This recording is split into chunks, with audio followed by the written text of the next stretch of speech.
The Future of Africa, the Role of the Africa Union for Agenda 2063. With a warm welcome, allow me to introduce Dr. Gideon Onyango, the chair for the session.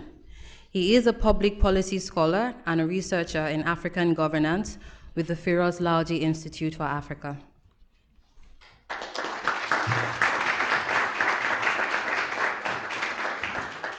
With him on the panel today, we have Nancy Muigei. She's the Governance Advisor, Foreign Commonwealth and Development Office, Kenya.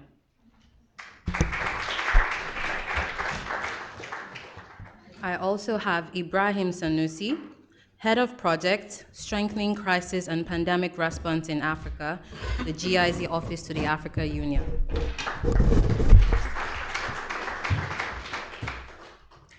Nisan Abdulkader, the Vice President for East Africa and the Middle East, Financial Times.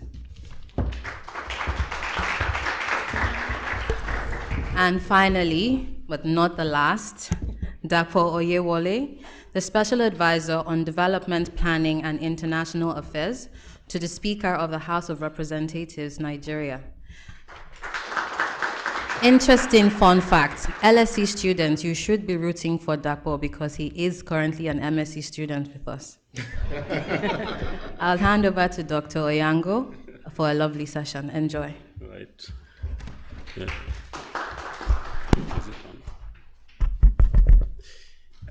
Thank you very much for such a wonderful job, Elma. And I welcome you all to this session, in addition to all the welcomes that you've been given. In front of you, we have a gem of speakers that will be taking us through answering the question as to whether the AU project has failed or whether it is doing well, or what we need to know about where we are coming from and where we are going. I don't think I have a lot to say after speakers have spoken, but we in academia, we have a lot of talk around issues of governance. And we talk a lot about these things every day. We write a lot of books. We've written a lot of articles about them. But what is lacking and what we are encouraging is the conversation around these areas. Something that scholars are not actively involved in, especially those in Africa. We are not so much keen, and with our students, we've not been given this space where we ask critical questions concerning the African AU project. And therefore, this is a very good opportunity, and I'm very much honored to be here with experts who will be taking us through different dimensions of the Africa we want. Are we getting the Africa we want? Are we on the path towards getting the Africa we want? Do we know the Africa we want? Like you were saying that we are still tied down with some mental issues on reliance and dependence. Do we really know the Africa we want? And therefore, I'm honored to be, to be part of this panel, to sit together with you, to discuss this matter. So I'll start from Nasin. Nasin, just in 2 minutes, what you do and how does what you do or what your organization do, how does this tie to the broader project of Africa we want, especially in as far as the youth is concerned? Thank you very much. Thank you. First of all, a pleasure to be here amongst such distinguished speakers and to be invited to one of the most renowned institutions and universities that hold the Africa we want, actually. So I am the head of Africa for the Financial Times. We are part of an FDI, Intelligence of Foreign Direct Investment and Trade Division. I had our partnerships with governments across the continent, and part of that is really monitoring cross-border investment and trade, as well as sustainable development and the achievement of economic development objectives of governments. We help monitor, we help understand whether they've met their objectives. And so, in line with today's topic, in terms of youth's involvement in the AU, in terms of assessing where the Agenda 2063 has reached, it's quite timely for me and for our distinguished speakers. I think what I can say in line with our keynote speaker from before is that when you have an institution that relies on 75% of external financing from external agencies and donors that are non-African member states, you will have issues of political impasses, you'll have issues of lack of sovereignty, and you'll have an inability to really reach the development that you need at a consistent and have that cadence that you need to reach the goals. I will, however, say that we're dealing with a huge agenda, and that we can't be measuring it with the same measure. We can't be measuring each of the goals with the same measuring yard or stick. From my outlook on the trade and investment cycle, I can see that, with the AfCFTA, the African Free Trade Agreement, you are seeing growth and development with countries, ratifying the agreement and starting to implement certain projects, such as the African payment systems, the PAPS, which enables African countries to pay in their own currencies for trade initiatives. So this is areas we see, at the micro level, some development. In others, when we look at security, when we look at good governance, when we look at the ideals of Pan-Africanism, this is where we have to be critical, as well as sustainable development and youth inclusion. I won't take up much space, and hopefully thank you we'll keep on the discussion. Thank you for that, Nasin. We'll come back to those issues of trade border monitoring trade across borders, because there's a lot of issues around that area, and we see in the REX, these especially the EAC and even the COMESA, and these are the regional economic blocks that are supposed to, at the regional level, drive the agenda. We still have a lot of issues around that area. So we'll come back to you, and you'll explain to us how you are overcoming the political, issues around that area, or even the social issues around it. Yes, Ibraheem. No, thank you very much. I work with the German Development Cooperation Office to the African Union. Prior to that, I've had 6 years experience working with the African Union directly. The last 4 years also working with the union from outside. And I think that for me, the starting point of this conversation is to first correct the narrative around whether the African Union has failed. I think that does not make for a good background to the conversation we want to have. Because I think that there are 3 ways to look at the trajectory of the African Union and where it is today. The first for me would be that there are areas where we've made tremendous progress. And I think that for many of us who are from the continent, who are in this room, we know that for a fact. And there are indices to support that, whether it's the GDP per capita, whether it's the literacy levels, whether it's the mortality rates on the continent, whether it's even issues around infrastructural development and many other areas. I think that there are demonstrable progress that we can reference. But there are areas where we are also still grappling. And I think that the conversation around the state of governance on the continent, the quality of leadership, issues around the quality of education, issues around, the trade issues that Nisan has spoke about briefly. I think, yes, there are huge debates that we can have on how well we're doing in those areas. I also think that there are areas where there have been clear regression. And I think that if we have a conversation across these 3 areas, it then leads us to asking then what needs to happen How do we accelerate progress? How do we make corrective actions in the areas where we are regressing? And how do we, ensure that we sustain the progress that we're making in the broad? If you look at the Agenda 2063 in itself, it's a product of a reflection of our leaders on the continent that the 50 years before 2013, the commitment of the African Union to decolonization on the continent was the key agenda. That, of course, was impacted in many ways by several other shocks, both from within and outside of the continent, the Cold War, and many other issues. But post 2013, the solemn declaration, which is the precursor to the Agenda 2063 that we're talking about today, was a realization that we need to then move from decolonization to now addressing social and economic development issues: health, sanitation, education, governance, peace and security, and issues around trade, amongst others.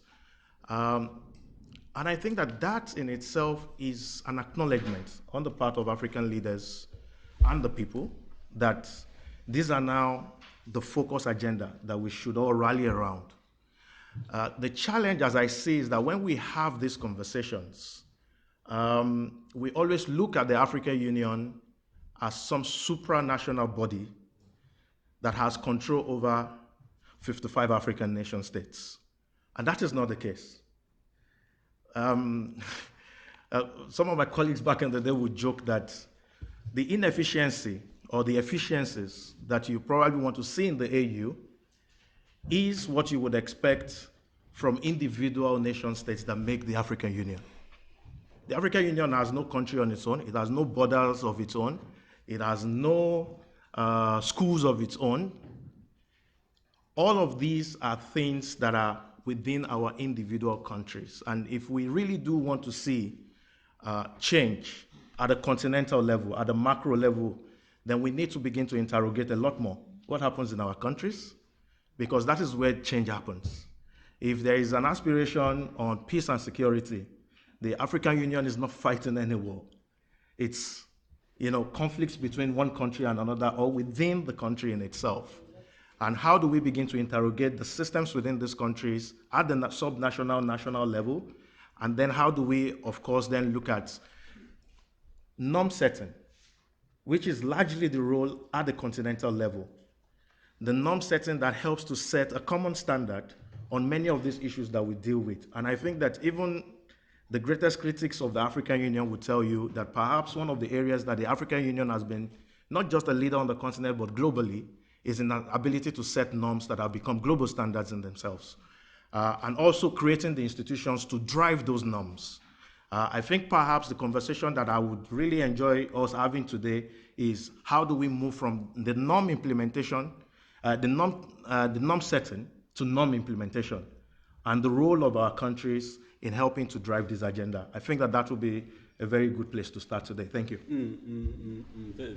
Thank you very much. I think you've set a very interesting issues there concerning the norm setting, just from the one you were talking about, and the issue of whether the indices, we have a lot of these indices that are being, that come out every year, mapping whether Africa is moving forward or whether it is stuck. Yeah. We have even local indices like the ones of Afrobarometer, and we see a lot of trajectories between countries and even within countries in as far as issues that you've raised are concerned. And more interestingly, the assertion that AU is only as good or is only as strong as the countries, as strong or as weak as the member states. Yeah.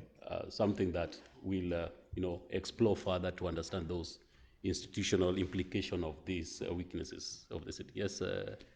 Yes. Thank you very much. My name is Nancy Muigei. I'm a governance advisor at FCDO in Kenya, but for this particular discussion, I approach it as a futurist. And when I was thinking about this question, I think it's important for us to sort of step back a bit and imagine what the future would look like in 2063. assuming that our average age here is 25, in the next 40 years, you'll be 65. And so you'll be approaching to retire, or you've just retired, depending on the age in your country. And so the question is, what kind of Africa would you want to be able to see at the age of 65? And what do you need to do at this particular point to be able to change the situation in terms of the systemic and structural challenges that the continent faces? Do you want us to still continue having the same discussion in terms of the challenges that we see currently on the continent in those particular 40 years? And so when I approach this particular topic, I think it's important to understand that this is where the continent begins to write a story about itself. It's the way the continent begins to think about how can we be able to change the different challenges that the continent has experienced as a result of slavery, imperialism, and just how, and also the different structural adjustment programs and how that has actually impacted the continent. And so when you look at Agenda 2063 and looking at the 7 aspirations and even the 20 goals, it's actually an attempt of the continent to begin to write a story about how it can be able to reverse those particular changes. I think the question then here is, Agenda 2063 for whom and for what? Why is it that citizens do not understand what is happening, and how is it that it's not quite popular? And so the question then for us is to be able to sit back and say, okay, do we have the agency to be able to change some of these particular issues, and what can we be able to do? And so to just introduce myself is that I think to enter into this discussion, it is important to humanize this debate so that we can be able to see ourselves in that particular future and step back and think, how can we be able to transform our continent? Thank you. Thank you very much, Nancy. History matters. That's what we are getting, that the past ills and the position of the continent in the global political economy has had some implications that we also need to look into, and how we can move forward with this Agenda 2063. Yes. Yes, Dapo? Yes. Thank you very much indeed, and good afternoon, everybody. It's indeed an honor and a pleasure to be here. Of course, it's only customary that I thank the organizers, particularly the exceptional organizing team at the Program for Africa Leadership at the Africa Institute. And, when we're talking about Africa, I think it's important that we also put things that are happening here at the LSE in context. Like Elman mentioned earlier on, I'm currently taking a career break. I'm here studying an MSc in Global Public Policy as a Chevening Scholar. But by day, in my regular day job, I work as an advisor to the Speaker of Nigeria's Parliament, and prior to that, I advised 2 cabinet ministers, but always around the issues of development planning, development coordination, but also have, shall I say, flirted with the private sector as a senior advisor at McKinsey and also at Palladium, but all around the area of international development. But the work, I think, of the Africa Institute here is quite critical, because 20 years ago, a discussion about Africa on a Sunday would not be happening, and it would not have so many people in here attending. So a round of applause to the people team for a really, really good job done. Now to the task at hand. Is Africa or is the AU on the path to deliver the Agenda 2063? Well, ladies and gentlemen, I think we really have to bear in mind that we're at a critical point in history. We're witnessing the dusk of the end of the post-World War world order, and we're also witnessing the dawn of an emerging new world order.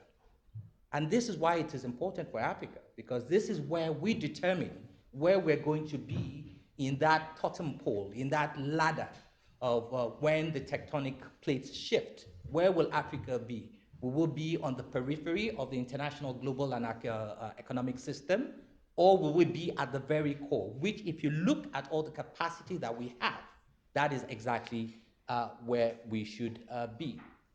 And a lot of that depends, where the pendulum swings, depends on if and the kind of decisions that are made at the highest political levels, particularly in terms of the African Union. And one of the things that is critical if the African Union is going to be able to move forward It's its ability to engage the extraordinary talents, the passion, and the capacity of Africa's youth. Because without that, they cannot create the kind of rebirth and the kind of revitalization that is required for the Africa Development Project. And it makes sense. You know, the African Union itself, which was created as the Organization of African Unity, was created by young people. They were all in their 30s, their 20s and their 30s at that time. So it makes sense that, of course, that we should expect that the African Union should be driven by youth at the very, very center of its agenda. But there are a few critical questions that I think we need to also interrogate a bit more. But before that, I think it's also useful, just like you rightly said, to look at history. Before just about the time that the African Union was being created, I had the extraordinary pleasure of getting my very first job, which was as a research assistant to the director of the Institute for Securities Studies in Africa, South Africa. And I remember the first task that I had was actually meeting the Secretary General of the Organization of African Union when he was coming for deliberations about the transition into the African Union. Now, I was in my 20s, I was a kid, I didn't have all this gray hair then. But part of why I'm doing what I'm doing now is because I was in the room. I was part of that conversation. And when we talk about getting youth involved in the African Union, it's also about having people in the room, being part of the conversation and helping to drive that process. But I think more importantly, if we're really going to get Africa forward, there are 5 critical C's, which I will mention, but I won't go into, and I can expand on further when we discuss. And I think if we're going to move from the Lagos Plan and Action to Agenda 2063, and then take the African Union forward, there are 5 critical C's. And I'll just mention the headlines, and then I'll come back and unpack them in the conversation. 1 is the need for a clarity and coherence of a vision. We need a clear and coherent vision. One of the reasons why the OAU was successful, at least in fighting colonization and apartheid, because there was a clear vision. Also is the issue of capacity and competence. You know, we need to be able to be sure that we have institutions that have the capability and the capacity and competent staff who can actually deliver on that vision. Coordination and collaboration.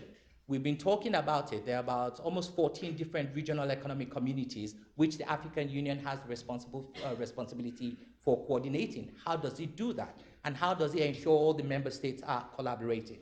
Then communication and connection. The African Union is too far away from the people that it's meant to be united. It needs to connect and it needs to communicate. And then when we talk about constraints and controls, it has very limited powers to ensure compliance. It has very little powers of enforcement. And like she rightly said earlier on, the fundamental problem of the African Union right now is the funding. He who dictates, who pays the piper dictates the tune. And until the African Union is able to put its money where its mouth is, it will not really be able to deliver on the Agenda 2063. I'll stop there. Thank you, Dapo. Thank you for that wonderful opening statement. I'll just come back to Ibraheem a bit, just because you mentioned issues of there's some progress. Yeah. In the areas of health, in the quality of life, mortality, you know, at the national levels, of course. So can we therefore say that the agenda has, made progress in as far as putting man and his needs at the center of development? I think we'll be stretching it too far if we say 10 years down the road, the agenda has achieved all it sets out to achieve. I don't think we're there yet. Have we put the preconditions in place? I would think yes, to a very large extent, we are putting the preconditions in place. And what are the preconditions? I think the first is sort of looking at the fragmented nature of the continent and the issues of coordination that Dapo was talking about in terms of harmonization. And this is why you have norms, protocols and charters and so many others, and even declarations from the summits at the continental level that seeks to bring all of this together. And, it's often interesting when we have these conversations because we're often under, what is the word? We often don't have a full understanding of what the intricacies of negotiating treaties and norms at the continental level amongst 55 sovereign countries. But the AU significantly has done that on issues of the Continental Free Trade Area, on issues relating to democracy governance and elections, on issues relating to displacement and refugees with the Kampala Convention, for instance, on issues, for instance, on health. I mean, we all saw the Africa Centers for Disease Control and the ability to convene and bring together the heads of states to rally for a very, what you would call, commendable response during the COVID-19 pandemic on the continent. So at that level, I think we're doing very well. In terms of institutions, there are several institutions on the continent today, apart from just the African Union building in Addis Ababa, which we all look at. There are several others based on sectors responsible for engagement with member states, providing technical assistance, assisting countries to ensure that their national development plans are in sync with continental agendas and all of that. Now, the point we have to make, and I think I made it initially, is also that the AU is not a supranational organization. It has no enforcement powers. The bulk of its work has to do with engaging with countries, working with their lawmakers to ensure that the laws are in sync, working with the heads of states, working with ministers and all of that. And of course, with the broader civil society to ensure that the pressure is being mounted at the national level for countries to do what they need to do. Right. And for me, I think that the areas where we need to be a lot more strategic in the way that we engage, and I like the C's that Dapo has come up with, is that one, we need to deal with first, for me, the leadership question. The quality of leadership. And I tell people, in the last 20 years, we've seen that at every moment that there has been strategic leadership and guidance on what the future should look like for us on the continent, we've had a group and a set of leaders that have been very pragmatic. And I'll start with the 1999, 2000s, the transition from OAU to AU. You had President Obasanjo, President Thabo Mbeki, President Bouteflika, President late Meles Zenawi of Ethiopia, who were able to come together at the time to say, you know what, all the paradigm that we've used in the 90s up to now they're not getting us to where we want to go to. Right. So what we need to do is come up with a new Partnership for Africa's Development, NEPAD, which is a new framework for engagement with ourselves, but also with the rest of the world. Now, that time also, we had the Africa Peer Review Mechanism, which is an assessment, an internal assessment of our own processes to say, how well are we doing on corporate governance? How well are we doing on democratic governance? How well are we doing on socioeconomic governance issues and the rest of them? I would say for me, that was like the first, at least in the last 20 years.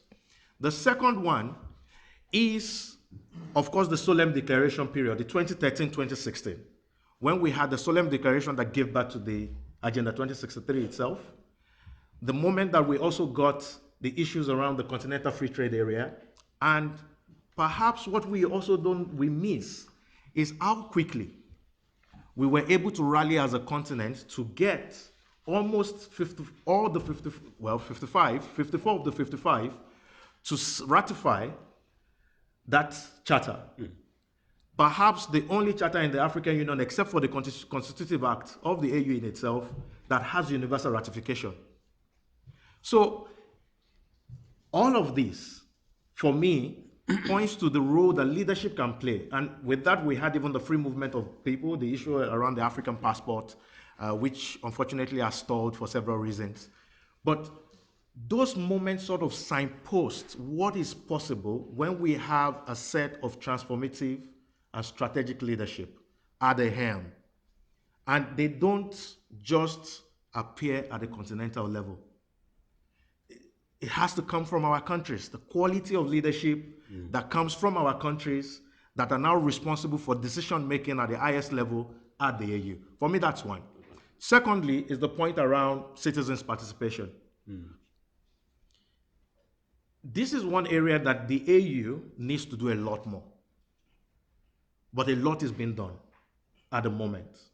For many years, we've had the Economic, Social and Cultural Council of the African Union, the ECOSOC, which is responsible for managing the engagement of the civil society with the African Union. The question that needs to be asked is how much of that organ has the African civil society engaged with significantly? Just hold it there. That is something we are going to discuss as we move forward. I'm coming back to you, Nassim. With this, he's just talked about issues of, the relationship between countries affecting the big umbrella of the AU in as far as fundamental issues that AU Agenda 2063 is supposed to deal with. And you are in the trade space. How is that coming out? Do you think there is something that countries need to do so that the interstate trade, which should culminate into, bigger trade relations, is needed? Thank you, Dr. Gideon. So I think, touching upon Nancy's point about looking ahead and where do we want to see ourselves as well, I think it's important to look at where we are now. And in the present, Africa trades more with China than with itself. Across the continent, there's opportunities for value chains integration, for the different regional blocks that are operating, whether it be ECOWAS, COMESA, the SADC bloc, but there's still a number of barriers to trade, and of course, as a result, investment as well. They go hand in hand. I want to sort of take a little bit of a step back and talk to, noting Ibraheem's point on progress. There has been progress in terms of the infrastructure, but we need to have a more aligned roadmap, let's say. I know there's been too many strategies and not enough implementation, but there needs to be an alignment between the national economic and trade development agendas of countries in line with the African Union's Agenda 2063. Talking about also youth involvement, I'm going to take this a bit of a different direction, but before this talk, I took the opportunity to ask youth, those I mentor, as well as different individuals from different levels of society, whether they were in the informal sector or informal sector, and I did ask them if they knew about youth programs developed by the AU. I did also ask them about whether they knew about Agenda 2063 pertaining to youth and women and the integration in the Sustainable Economic Development Agenda.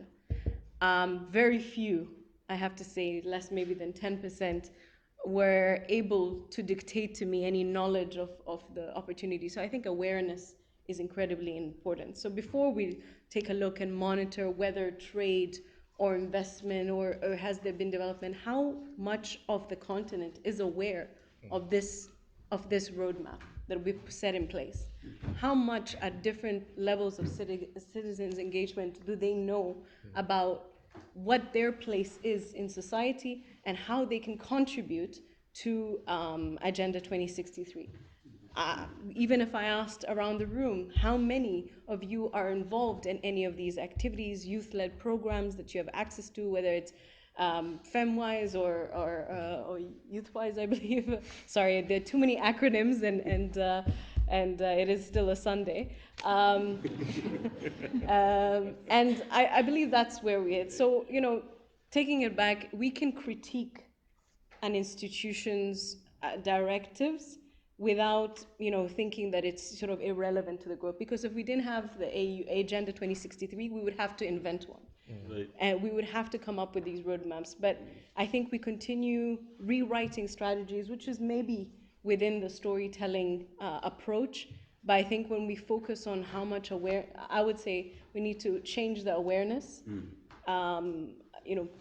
forums like this are an important way of doing that. We need to then redefine where we've made progress and where we need to go. And as it pertains to trade and the blocks there, I think these different regional blocks need to start more integration, because with the AFCTFA, there are actually charters within COMESA, within SADC, which are actually non-complementary to the AFCTFA agenda.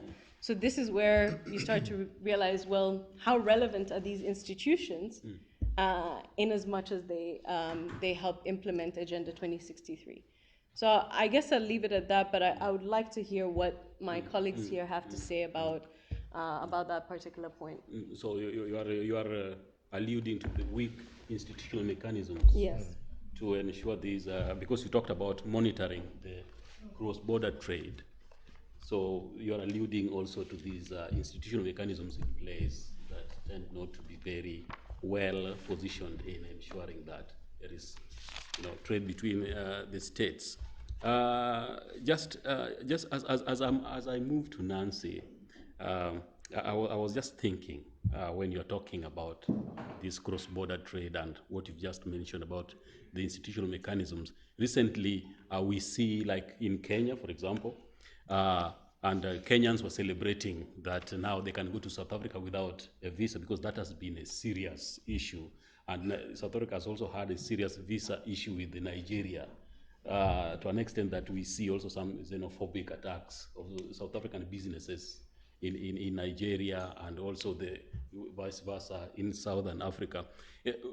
Just as a thought, as we move to Nancy, the implications of that, this opening the borders, you don't need a visa requirement. Is it taking us somewhere in as far as the agenda 2063 is concerned? Yeah. So to touch upon that point. Oh, okay. Sorry, You you were looking at me. Yes, Nancy has not talked a lot, so so let me come back to Nancy. When you introduced yourself, because you are in the aid space, and as we were talking about, whoever pays your bills calls the shots. How is that relations? Because we are talking about the issue of dependency and sovereignty, and the opening statement here was, was focused on that. It seems that the sovereignty vis-a-vis aid, and then the operation or the realization of 2063 are closely embedded. Do you think there is some restructuring of the aid mechanisms? Because recently we see that the aid agencies are trying to keep off some policy areas for the local actors to implement, but still holding on some other areas that they think are very critical for their own interests. What is your view on that, or your experience in that space, and how are youths coming in? Yeah, thank you so much for that question. I think to just go back to where Nisan left about the institutional issues of the African Union, I think it is important for us to look at the structure of the African Union, where you have the AUC on one end, where they develop the policy and they are leading on the Agenda 2063, but you also have the regional economic blocs. And apart from that, you also have the national governments. And below the national governments, you have subnational governments. And so it is also important to note also some developments that have happened alongside the work that was happening around Agenda 2063, and that was the Kagame reforms. So Kagame reforms were mostly around how to be able to align, to make the African Union fit for purpose, but also to be able to address the issues around coherence, congruence, and issues around how to be able to make sure that the African Union is able to deliver the Agenda 2063 more efficiently, but also how the RECs also fit into the whole issue. And as you may have noticed, is that there's been a lot of reforms within the African Union in terms of even employment, making sure that there's a structure of coherence, so that the particular kind of cadre of professionals that are being hired at the moment are able to actually respond to addressing those particular strategic areas. The other thing as well is that if you look at the Agenda 2063, it also has like the aspiration areas, which is like 7, and then it has 20 goals. And under those particular 20 goals, there is one around how the continent should be able to raise its own finances. And one of the key, and it's also something that the Kagame reforms also touched on in terms of how can the continent be able to be self-reliant. And it also stems from the background of the debt issues and looking at the debt versus GDP ratio and looking at where the continent is. And so you need to be able to contextualize this within the context of where we sit right now with the impact of the COVID-19 and what that has done to our economies. But also apart from that, we also had debt issues that were continuing, and we're also within a global inflation crisis or global recession, depending on where you sit. And so there is all of this crisis going on in terms of the effects of climate change, the effect of COVID-19, there's the debt issues, and then you also have countries that have problems with corruption internally and illicit financial flows. And so within this particular context, you also have the bigger picture of the Agenda 2063, which needs you to actually be able to raise your own source revenue to be able to fund these aspirations and to be able to meet the targets in terms of the goals and the indicators. And so one of the key challenges that we've experienced is that countries are unable to raise the taxes that they need to be able to actually contribute towards this. And so the question is, how do you raise taxes in your countries to be able not to just offload your debt, but also to be able to begin to contribute towards the Agenda 2063. And then 2 is you have the indicators. And so what has happened is that we are now approaching the 10-year gap where we've already done the first, because these are 50-year vision, right? Yeah. And so right now we are approaching year 10, which is 2023.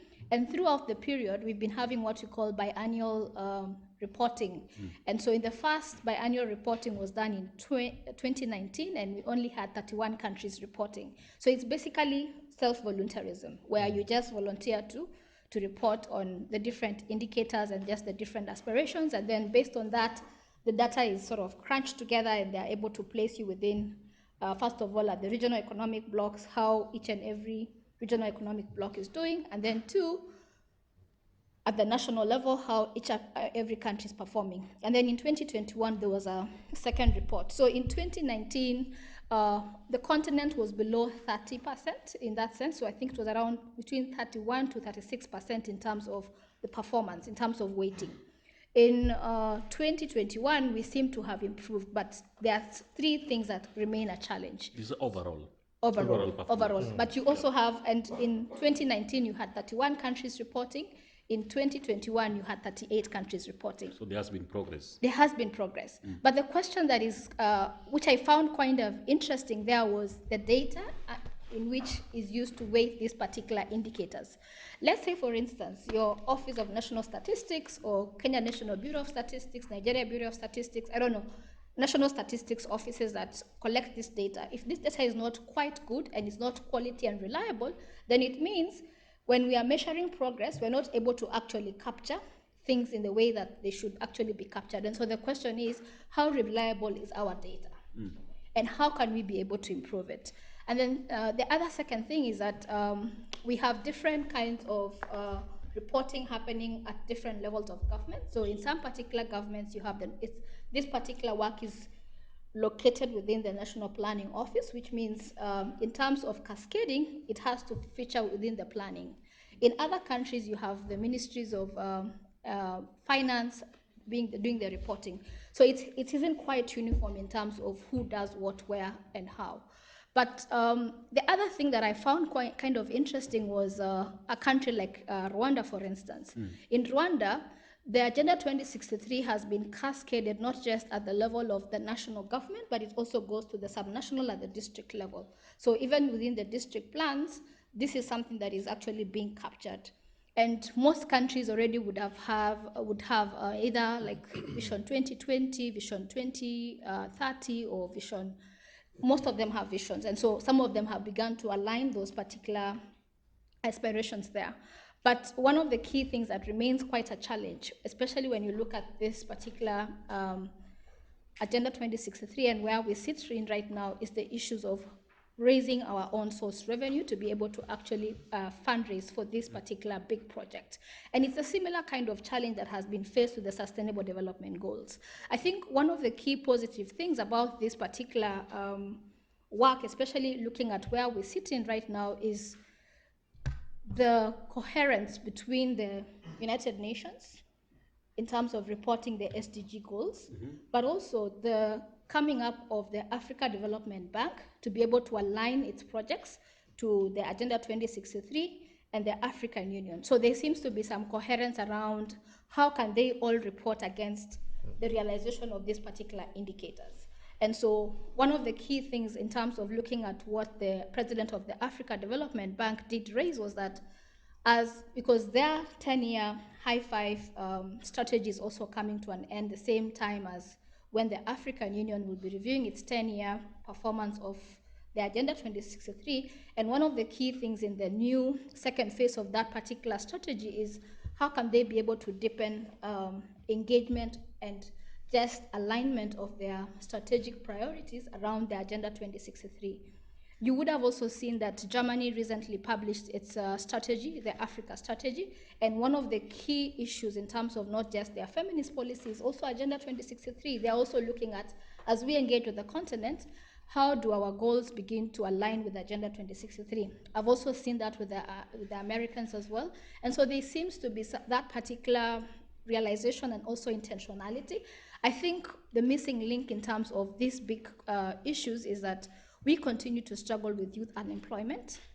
We continue to struggle with how to be able to expand our economies to be able to ensure that the GDP that transcends not just only into growth, but also begins to transform the livelihoods and the quality of lives of everyone else. And even if you look at the indicators, is that one of the key lowest performing indicator is the well-being of an African within their countries, and it doesn't matter where they are. And so for me, when I look at this, it's issues around data. How can we be able to improve data, especially at the national statistics, not to just collect the national statistics data, but also to be able to drill down at the subnational, but also embedding these particular policies. The second other thing is the issues around tax. How do you raise tax in such a way that you won't hurt the citizen, because you're being able to make sure that they're getting quality services from the government, but also apart from that, you're also cushioning the ones who might be affected, right? And so it's the issues around tax, it's the issues around data, but it's also the issues around ownership of the process and addressing things like illicit financial flows and money laundering and corruption, which is one of the contributors as to why we are really unable to be able to expand that economy. Yeah. Thank you very much. Therefore, I thought that you are going to add on your C's, corruption. But, well, it is the elephant in the room. Yes. If you do remember, somebody said yesterday, everybody has been talking about the elephant in the room, but not the elephant that ate the elephant in the room. Yeah. And that really is at the very core of the challenge. But right, on the issue of capacity, because that is something that is the characteristic of, from the political science, I'm a political scientist, we say the state capacity, that, boils down to the issues of the institutional capacity, and then all these that we are seeing, the issues of institutional strengthening. Youths are not putting out their guns. We are in 2023. Silencing the gun was supposed to have been done by 2020, isn't it? Yeah. So can you just elaborate more on your C's? I think students will be very much interested in this. Well, let's talk about capacity, like you mentioned quite rightly. I think, I'm very glad that Ibraheem brought up NEPAD, which is where I was going, because I think NEPAD gives us a very good example of what can happen when political will, well, let's start with when there's a clear vision, there's political will, and then you have the right resources. When those three things align, you see impact, you see results in many cases. And what happened with NEPAD was that, as the African leaders were thinking through how to get the African Union moving, they realized they needed an organ, a platform, a mechanism, not only to do a lot of the analysis and the thinking, but also the engagement with the international community. And in less than 5 years, NEPAD became a respected, well-regarded focal point for conversations about Africa's development on behalf of the African Union. And like he mentioned earlier on, what did happen with NEPAD is that it was actually a collage of the Omega Plan, the Millennium Action Plan, and a few other plans that different African countries or leaders had but are never brought together. So when they brought that together under NEPAD, one of the things they then did was to make sure that they recruited from the private sector. They recruited experts, technical professionals who were capable at doing what needed to be done. Not civil servants that were just posted and not just political appointees. So when we're talking about capacity, we've said quite clearly in the Agenda 2063 what we want to do, but how do we build the human capacity to deliver? And the beauty of it is that the people that are able to provide that capacity are here in this room. Young people, brilliant, engaged, and committed to being able to see that change happen. So I think that's one of the first things about building that individual capacity by recruiting properly, revitalizing, bringing new blood into the African Union, bringing innovation and new ideas that you see young people doing. And this is the interesting thing. We see young people. We've had conversations and breakout rooms here where you've heard about amazing things people are doing. Young people are leading in business, they're leading in technology, so why can't they lead in political governance? The door needs to be opened for them to be able to have that opportunity, and for us to do that, we need to build capacity. Then also in terms of youth and leadership, great leaders don't just drop out of the sky, at least where I come from. I'm not sure about your part of town, but you essentially have to be intentional about building leadership. So even when we're talking about young people, yes, they're young. It's no fault it's not as a direct, input or impact or that they had. They're young, but what's important is that they have the capacity to lead. And one of the things I had the honor of doing just before coming to the LSE was as director of the Legislative Mentorship Initiative. What is that? Essentially, we realize that within the parliament, we keep talking about we need younger people, younger parliamentarians, people to give young people to speak the voice of the people. But many of them either can't get into the political system, or many of them get in, but they've never been trained. So it's very much like giving you a Maserati. Maybe you might be very good at driving a Kia, but if I give you a Maserati and you've never been trained, you're going to end up having an accident. Right. So one of the important things is if we want youth to be part of the African Union, it cannot just be a wish. It has to be intentional, and we have to train and build the capacity to be able to not just get into the room, but to sit at the table and have those critical conversations and be able to get things done in the way in which they're meant to be done. Now, also on the issue of clarity and coherence of vision, and I think that's something that has been coming up repeated earlier on. I've been asking myself a question. In the period in which Ibraheem spoke about, we had strong African leaders. Strong African leaders that had a strong ideology of Pan-Africanism. And not only just that they had that vision, they also had the passion to drive through the many layers that you always have to drive through when you're trying to make an impact within the African continent. One of the things that Abdulkader from Senegal, Obasanjo from Nigeria, Mubarak from Egypt, or maybe to a lesser extent, but that tripartite alliance between Wade, Obasanjo, and Mbeki, and Thabo Mbeki, who had created this notion of the African Renaissance at that time, which had started exciting Africans about a new beginning. That's when we all started talking about the whole notion of Africa rising. The fact that these three leaders had a clear vision, they came together, they had the political will, it made it possible. So in my view, it is the Agenda 2063 is possible. The question we need to ask ourselves really is that, do we have African leaders today that are one, imbued in that Pan-Africanist vision that says that when they become presidents or ministers of or prime ministers of their country, that the African integration agenda, the African growth and development agenda will be part of their priorities. In many cases, I don't know if we have. Then the second thing, and I'll end there, is that it is not enough to just say we want young people in the African Union. How about having a young person leading the African Union? There is no reason why that cannot be the case. But the way it is designed, in terms, you were talking about the design of the African Union, that is almost impossible. So I think that even when we're talking about having youth as part of the process, it is not just about young people being, ornaments or just there for optics or for tokenist perspectives, but there to actually be part of getting things done. So I think if we talk around the issues of capacity and competence, that's important. My colleagues, of course, have already talked about coordination and collaboration. We've talked about funding.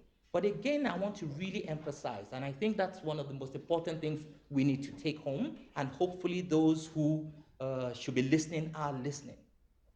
The African Union is too far away from the Africans. You cannot unite what you're not connected to. You cannot unite a people that don't even know who you are, just like you said. So part of the main, I do believe one of the main priorities of the African Union is taking the agenda out of Addis Ababa and taking it to the streets of Africa. Right, to the African right. That's a very important point. In addition to that, you just encourage youths to take leadership, not to be given. Because in Kenya these days we are like that power is taken, it's not given. A bit too much, huh? Right. So because of time, just the last words, and this one should we should tie it around.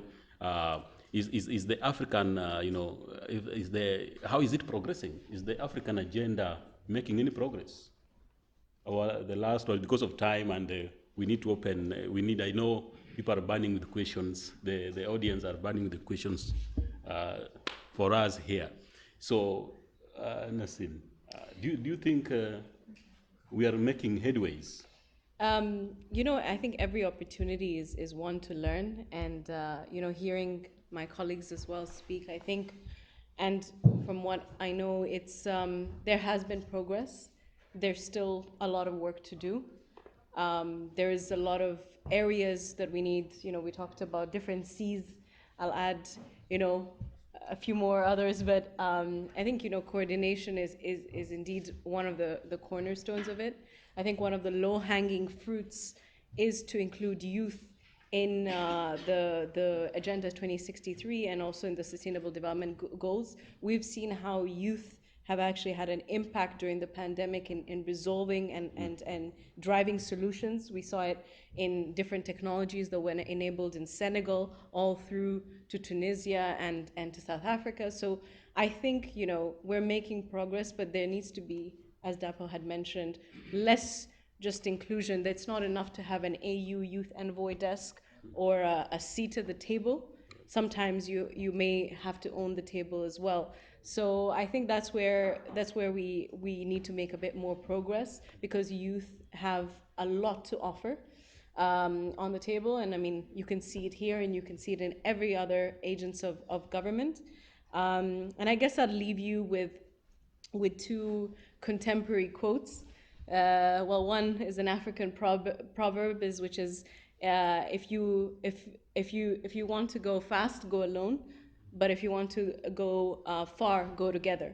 And I think that's where we stand. And another one is, I think, more contemporary, and maybe the audience would appreciate this. We've talked the talk, and I think now it's time to walk the walk. So thank you very much. Ibraheem, you're talking about normative, changing the narrative. The last word. So, do you think that the African agenda succumbed to the good governance narrative so much that it doesn't recognize its own, its own population or its own problems? I think for me, 4 quick points, if you don't mind. Right. In engaging with the African Union, I think that one, sovereignty issues have to be discussed. which means that we need to empower the organization a lot more to be able to deliver on the mandate that for the Africa we want, if I can put it that way. And if countries continue to argue that, their territorial integrity and sovereignty issues as it relates to what they can do and issues that are based on their own nationalism, if I can put it that way, the old debate around sovereignty and nationalism. This is one thing we still have to deal with as it relates to empowering the African Union. As it is right now, all it can do is set the norms, engage with the states, persuade, make sure that there is the right person on the other side that is listening and willing and pragmatic to drive it. Anything outside of that, maybe except for in the cases of unconstitutional changes of government, when you can sanction, on other issues you have to persuade and you have to engage. So for me, sovereignty issue is one. Second is leadership, I've spoken about it. The financing issue, of course, the decisions are already there. We have the 0.2 levy that each member state is expected to provide to the African Union to ensure that we don't rely solely on support from development partners. The challenge with it is that we're not paying enough. That is where the challenge is. Member states are not paying enough. So what we have, for example, this last budget, we have 400 million budget. The African Union had the 400 million budget. 250 million of that was paid by the development partners for programs. The operational element of it, of course, by member states, which is not enough. But this is actually this budget is actually an austerity budget, which means that naturally, we should be looking at around 600, 800 million. So for how long we would rely on international partners? But the answer is, of course, linked to so many things. Changing the productive base of our economy in the various countries, dealing with IFFs, debt issues, and of course, the whole issue around tax revenue, in various countries. So the financing is another one. Participation. I joined the African Union 11 years ago. But 13 years ago, the African Union started something called the African Youth Volunteer Program. I took part in that program 11 years ago. And the only reason I did that was because I'd worked at the national level for many years, and I said to myself, I wanted regional experience. Well, I said I was going to be there for 1 year, and 11 years down the road, I'm still there. So the opportunities are there, and that's just one. There are colleagues in this room who are responsible for programs like the AU Tech Fellowship, which the idea was largely, how do you bridge the gap between young people who work in the tech space and the policy space? And so for 1 year, they're brought into the African Union to help them walk through how do you improve processes, develop products, and everything using tech. Some months ago, we started the AU Media Fellowship. The idea also is, how do you identify African, particularly on Agenda 2063, how do you reflect the achievement of the Agenda 2063 from ordinary citizens? So we're not just waiting for reports and those ones that are state processes, but how do we identify, profile, and celebrate individuals who are responsible for the tech revolution we're seeing on the continent, for the individuals who are responsible for, helping to bridge the gap between the out-of-school children that we have on the continent and a whole lot of that. So there are many of these programs. We have to improve on it. And it's not just on youth, even on gender. Right. Just last summit, the Gender Directorate launched the Women Youth Financial Inclusion Initiative, which is a $100 billion project with the aim of ensuring that we can bring more women, financial inclusivity for women and young people. So there are many opportunities. I do agree, and I do consider that the AU has not done sufficient work, right. But it's also the way that the AU engages. Right. Because when a note verbal emerges from Addis Ababa, it goes to the embassies. Right. The embassies send it to the Ministry of Foreign Affairs. In that whole maze, the entire information gets lost. So how do we create an alternative framework that ensures that information gets to the citizens, and many of these initiatives do that? If you don't mind, just lastly, from me, I think that the entire challenge that the Agenda 2063 seeks to address is the issue of inclusivity, and sustained growth. Right. And I think that this is the challenge for many of our countries. It's not that we are not doing something. It is that we are like the Yorubas and Nigerians will say, or even it's a Nigerian thing, we say, water don't pass Gary. Meaning we have more problems than the solutions we're creating. So we need to create more solutions, scale that solution to be able to meet up with the challenge that we have and hopefully surpass the challenge. And I'll leave it at that. Thank you very much. Thank you very much. Once I forgot that, the interview in the field and anthropology, you just leave people to talk, but I'll cut there. Yes, Nancy, you talked about a very critical thing on data, because, we are talking about evidence-based, and Africa, we are moving also towards creating the knowledge-based society, so that we improve on our policy governments, or governments that are very conscious to public policy. 2 words about how we can improve that area? Yeah, thank you so much for that. And I think for me, when we look at data, I think I appreciate that you mentioned about evidence-based and knowledge, but I also would want to sort of bring in the whole notion around evidence-informed, because if you look at the data that the APRM, the Africa Peer Review Mechanism, but also the Africa Agency for Development, which is responsible in terms of monitoring the progress of the Agenda 2063, you'll realize that they are developing critical data, which we need to be able to begin to use and also to begin to question and see to what extent is it actually capturing all the issues and indicators in terms of progress.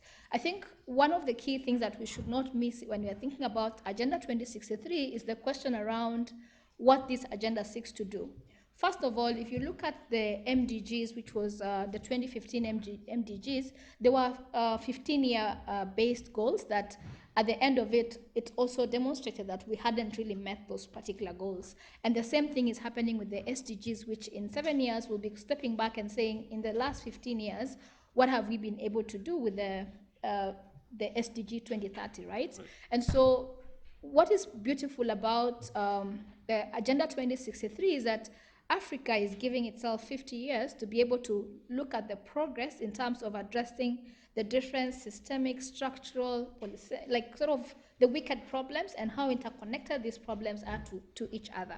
And so if I'm looking at that particular future, then the question is, are the indicators that we've put forward, are the interventions that we have suggested able to actually reverse some of those particular challenges that the continent has faced over the years? And so for me, stepping back and just looking at where the continent sits at the moment, I would say, I would say 4 eyes, so influence. So I think for us in this room, it's just to think of ways in which we can be able to use our knowledge, but also use our networks to be able to influence how the African Union does its work, but also at the national level and also at the subnational, being able to sort of bring in this particular agenda in terms of seeing how your countries are addressing those particular issues. The beauty about the African Union is that it also has a platform for diaspora. So you don't really need to be based in the continent, but as an Africa diaspora, you can still engage the institution and hold them to account. But you need to be able to know how to be able to influence. So for instance, my entry into the African Union was through a call for papers, which I responded to, and all of a sudden I got into these particular spaces and I was wondering, like, who are these people? They're doing incredible work, but I would never have known about those particular issues had I not responded for that call for papers. The other thing I would say is innovation. So if you understand the different aspirations that the Agenda 2063 is talking about and looking at the problems that the continent faces, you will find that there are particular solutions that you might be able to create, because if you look at most of the startups right now on the continent, and even in Kenya, for instance, most of them are addressing common challenges that wananchi or citizens are going through. And so being able to think around, how should I be able to innovate? How can this be able to contribute towards transforming the continent? But the most last point that I have really is the issue around our agency. how can we be able to actually change and transform the continent Thank you. in I our think own I'll small, stop in you. our own small way? I think I'll stop you there. Yeah. 1 minute. Sorry, we've eaten a lot into your time. No problem. So Well, 1 minute there's because an we are. advantage of being the last person. Yes. Everybody has done all the hard work and said all that needs to be said, and you just say pleasantries, right? But thank you very much, and this has been an exceptionally informative experience. I think the first one is just going back to this issue of capacity again, and particularly for the LSE Program on Africa Leadership. You know, this has been such a fantastic discussion about the African Union, and I do not see any reason why the report from this conference should not end up on the desk of the chairman of the Africa Union Commission, one, and two, I see no reason why, well, and I hope I'm not putting them on the spot, but I don't see any reason why the Program of Africa Leadership cannot look at constructive ways in which to help to implement, because the problem we all have is we all talk, and 2063 we'll all still be talking. Right. So I think it's very, very important, and I'm volunteering to help the PFAL do that if they take it on. The second quick point is about a worldview, and an LSE alum, Kingsley Moghalu, who ran for president of Nigeria, was the former deputy central bank governor. He wrote a book called Emerging Africa. And one of the things he argued for was about the importance of having a worldview. And I think that's what you were talking about earlier on about validation. Africa has come of age. Right. We've been through colonization. We've been through apartheid. We've been through dictatorship. Right. We've been through a lot, and we're still standing, and we're still thriving, and we're still growing. So I think on that basis it's important. But there are 2 points. Yes. And it's very, very important, because this is the other elephant in the room that ate the first elephant and the second elephant. And it is the issue of language. Right. We'll talk about that within the African Union. We need to resolve that issue. Thank you very much. Great. Can we applaud the panelists? Thank you very much. So we'll have I think 4 questions because of time, and I'll begin with you. Then you. Where are the ladies? I'm only seeing the gentlemen. It's not gender balanced. Okay, let's begin online. Okay, we'll have we give them how many? There's just one. Yeah, one from online. Then, okay. Well, let's start with him, then we go to him, then the one online, then the rest will again give you some time. Just not going to be a question. I think the microphone. My takeaway from what we have all discussed today. Thank you very much. Mine is not going to be a question. It's just like my takeaway from this. I think as Africans, it's time we are deliberate about being Africa. If you go to the US, because Americans think they know everything, but they don't know nothing. Sorry to say that. They believe Africa is a country. They will say, I'm going to Africa. Where in Africa are you going to? But on the flip side, I think that's an opportunity. Coca-Cola does not sell soda. They sell feelings. When they're selling you soda, they're selling like something. They won't tell you they're selling soda, but feelings. As African, I think we should be deliberate about selling Africa. If our leaders can find a way around making it EP to be part of Africa, if you hear African Union, it sounds like something that is archaic.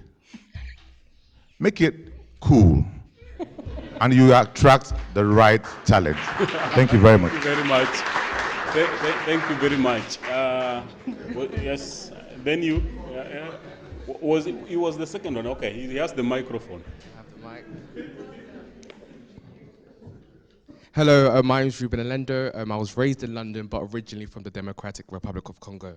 As you know, Congo is going through so much right now in regards to its politics, but as well as what's happening in regards to Rwanda and also Congo. What you said in regards to the youth and how Africa has been neglecting the power of the youth and really asking them questions in terms of what they want. I believe someone has mentioned, leaders, they don't even know their people anymore. So it's necessary that leaders are actually taking action to essentially understand their people in terms of what they want. And I just wanted to understand, why is it? Why has the youth in Africa been neglected so much? In the past workshop, we were talking about the ways in which the youth have just been doing so well in regards to music. African music is now everywhere in the world, and it's doing so good, and that's through the youth. So I believe that Africa's strength is the youth, and Africa should essentially look at different ways of empowering and essentially equipping the youth in that sort of sense. So yeah, thank you. Thank you very much. The one online, then I come. Okay, so we have this question from Aziza, and she's directing directly to Miss Nancy. The question says, how can we assess the Agenda 2063 benchmark reports that you mentioned, like the 10-year indicators, etc.? Then we can have him, then we let Nancy. Yeah, thank you very much. I think my question is drawing from also what Nancy said around we do generate a lot of data, right, reporting on our progress on development. And Ibraheem also said that we've really made significant progress. Well, we have made some progress, maybe significant or not, I think I will allow him to say. But you would all agree with me that we don't tell these stories to the world by ourselves as much as we should be, right? And just to borrow the words of a very prominent African proverb, which I know most of you know, I think it's from Chino Achebe, which says, unless the lion has its own historians, the tale of the hunt would always glorify the hunter, right? So how might we tell the stories of our achievements to the world, especially in some of these institutions where we live in, where we study rather? Sometimes I'm taken aback when I enter into a class at LSE and I hear nothing about the story of what's happening in Africa being taught in class. And I know that some of these things are happening, but we don't really do a lot to really tell these stories to the world. So how might we change that narrative? Thank you. Thank you very much. Thank you very much. The last one, can we have a lady?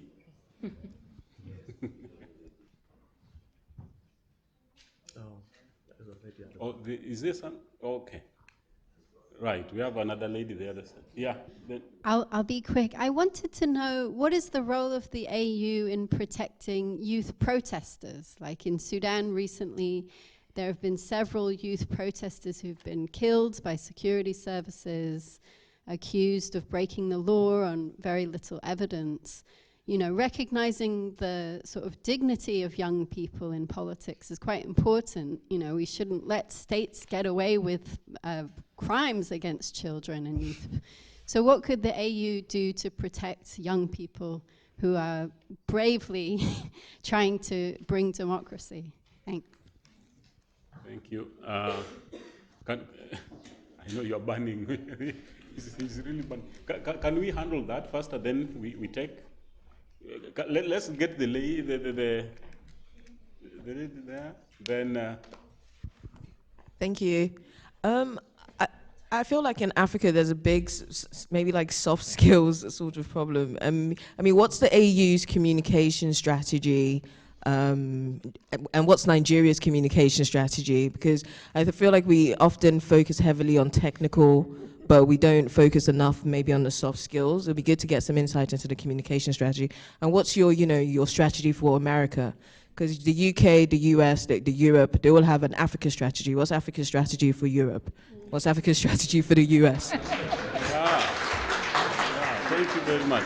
So I think we'll handle those. Yes, I think we'll handle those. Nancy, if you don't mind, you will answer the gentleman about the issue of the data, because you have some questions there. Yeah. If you don't mind, the communication strategy, Ibraheem.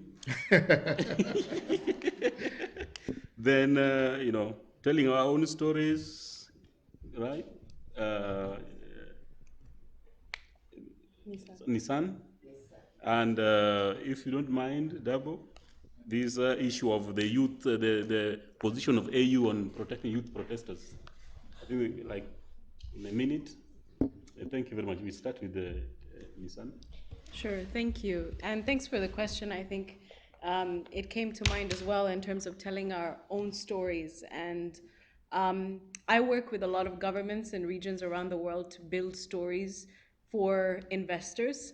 But most of the time, because of data asymmetry, because of lack of investment in understanding their value proposition, they don't understand what they sell. You know, for example, working with some of the governments that are landlocked per se, they will still use comments such as value, like a communication strategy says we're in a strategic location.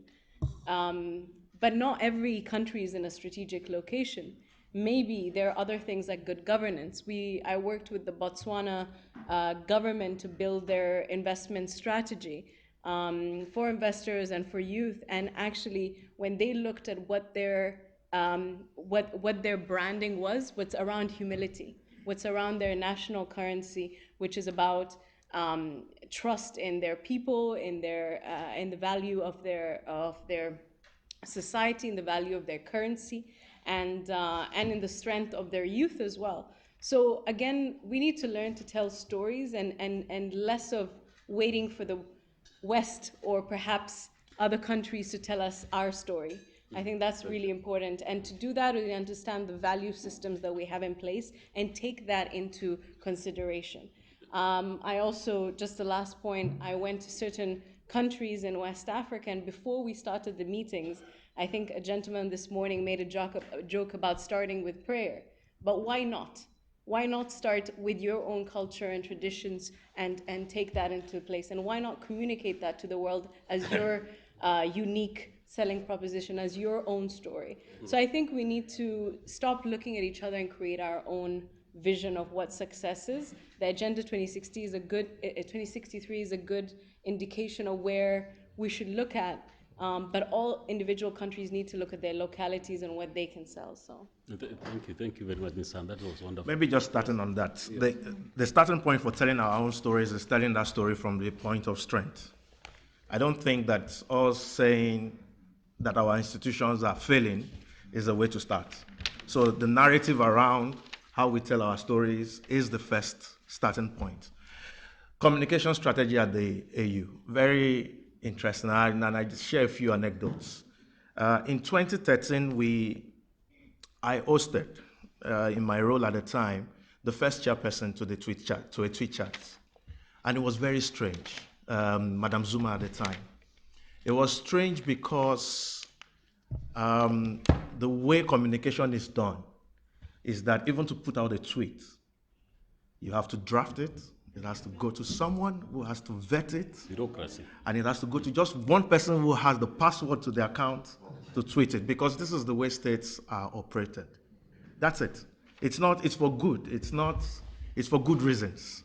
Because if anyone has access to it and whatever, you never know who tweets anything on an official account.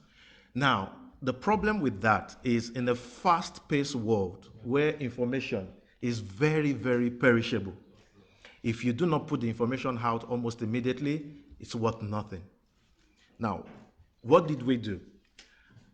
Many of the initiatives at the time was also because there was a critical mass of individuals, not just young people, of course, very importantly, young people at the time, but critical mass of many people within the system who thought that these new trends, we have to pay attention to it and use it in a way that is important for the organization.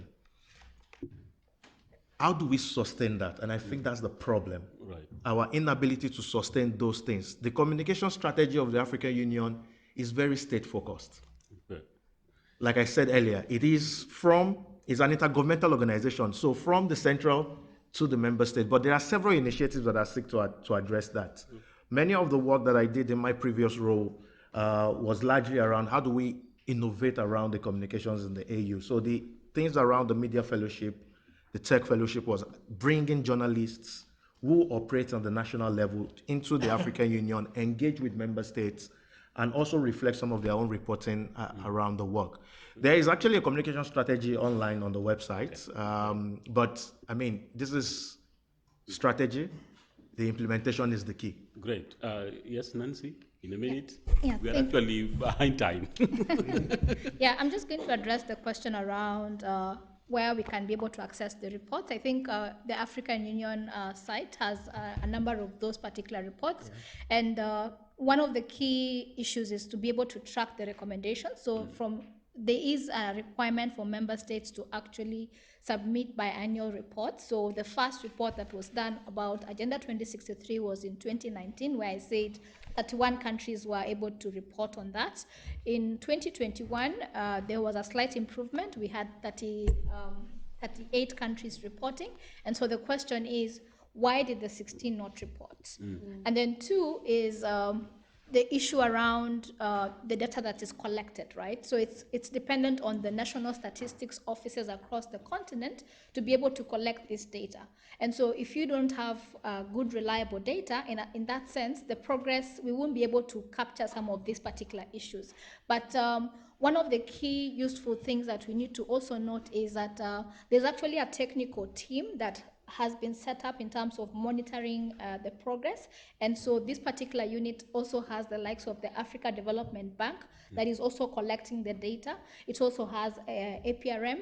And apart from that is that within this particular task force is that there are recommendations that have already been developed. So the question is, are we able to track them, and also the lessons that have been learned in the last particular 10 years? And so it would be quite interesting to be able to see studies and also like research come out of that, and also how we can be able to help strengthen the government systems to be able to begin to capture good data.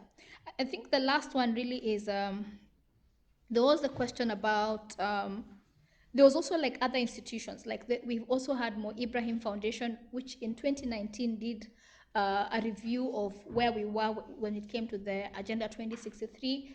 And even within their metrics, you can also see that they sort of hint to like tracking this particular Agenda 2063. You have the likes of UNDP as well, that is also has done like an independent study.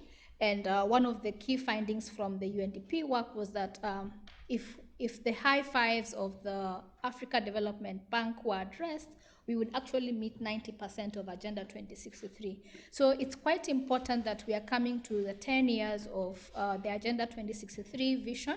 And so being able to look back and see what else can we be able to do, and how can we be able to influence to make sure that the data that we are collecting is quite reliable. Thank you. Thank I you think very much. the last question I would want to address is the one by the gentleman from DRC, and it's about the young people.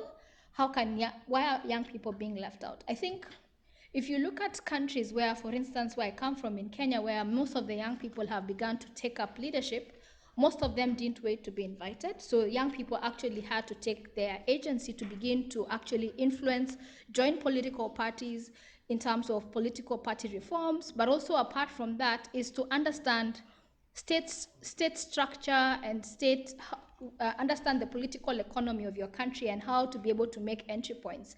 And so in my county where I come from, we first had our county governor at the age of 32, and he entered Senate at the age of 28, which is something that as young people, you need to just take up that leadership. Thank you. In 1 minute.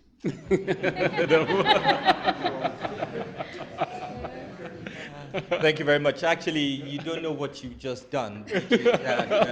I'm regretting it. Out of all the questions, you allocated me the question that was posed by my professor of African development. How do I answer my professor?